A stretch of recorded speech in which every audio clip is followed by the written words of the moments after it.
Mobile हात वर करा, लागण्याचं काही नाही. मी पण माझ्याकडे पण आहे, 2 आहेत माझ्याकडे. वैयक्तिक मोबाईल कोणाकोणाकडे आहे? बोलता नाही करायचा, फक्त हात वर करायचे. चेहऱ्यावर स्माइल आला याचा अर्थ वापरतात. त्याच्यातून काय होतं, नवीन नवीन व्यक्तींसोबत आपली ओळख होती. जे की व्यक्तीच नसतात ते फ्रॉड असतात. त्यातून काय होतं, तुम्ही तुमच्या पॅरेंट्सचे मोबाईल बँक खात्यांना अटॅच केलेले नंबर असतात.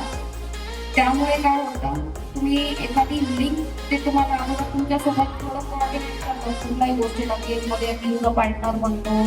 आपण कोण जिंकतंय पाहू, त्याच्यानंतर बोलणं सुरू होतं. त्या गेमिंग ॲपवरती बोलणं सुरू झाल्याच्या नंतर काय होतं, ते एखादी लिंक पाठवतात. ती लिंक तुम्ही डाउनलोड करता किंवा त्या लिंकच्या साईडवर जाता आणि तुमच्या पॅरेंट्सचे पूर्ण बँक खातं खाली होतं. हे कोणाकोणासोबत झालेलं आहे. त्या कंप्लेंट्स मागे बघण्याची आवश्यकता नाही. मी पाहिलं आहे कोणाचा हात वरती येणार आहे, तुम्ही पाहण्याची